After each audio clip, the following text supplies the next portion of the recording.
उनके बच्चे भी लड़के लड़कियां स्कूल में पढ़ते हैं,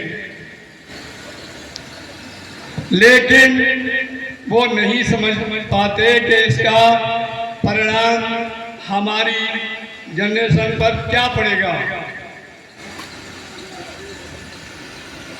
अब मैं इस बात पर आता हूं, एक कुरीति है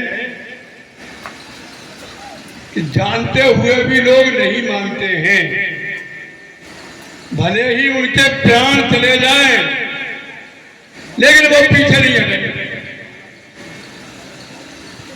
कुरीति क्या है? समाज में शराब पीने का शौक आ गया है। जहां ठेके नहीं थे वहां ठेके सरकार ने खुलवा दिए। गलत चीज क्या है, इसको मैं दोहराता हूं आपको।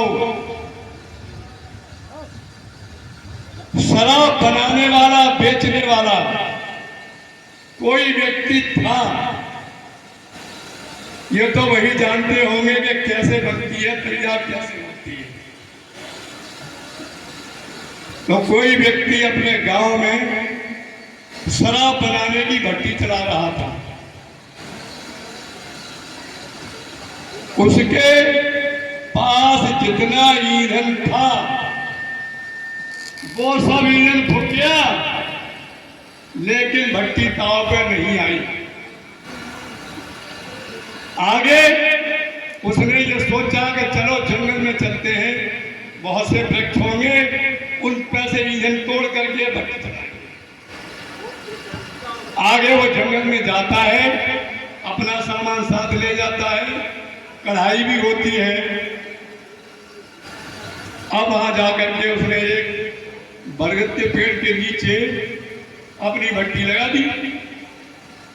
जो कुछ ईंधन साथ ले गया था वो उसने उसमें जला दिया, लेकिन भट्टी तावा पर नहीं है। उस वृक्ष पर दो पक्षी रहते थे, एक तोता और एक मैना। दो जानवर भी रहते थे उसके नीचे, जो रात को विश्राम करते थे,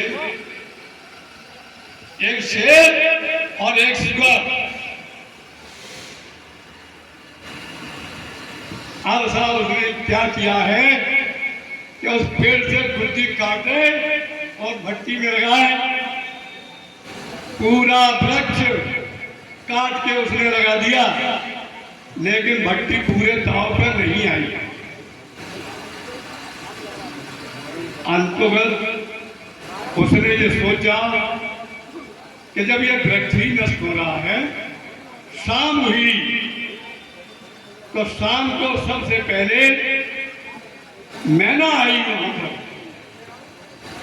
उसने ये देखा कि हमारा तो ये स्थान ही नष्ट हो गया, अब हम कहाँ रहेंगे, क्या करेंगे, वृक्ष ही का गड़बड़ हो गया।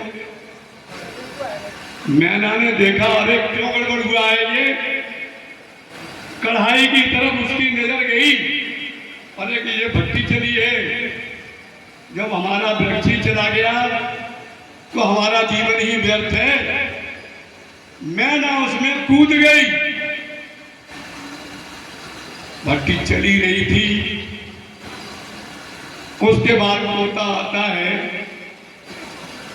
तोता ने ये देखा, अरे वृक्ष ही नष्ट हो गया, हमारा रहस्यनिया खत्म हुआ। उसकी नजर कढ़ाई की तरफ गई तो उसकी बहन मैना उस कढ़ाई में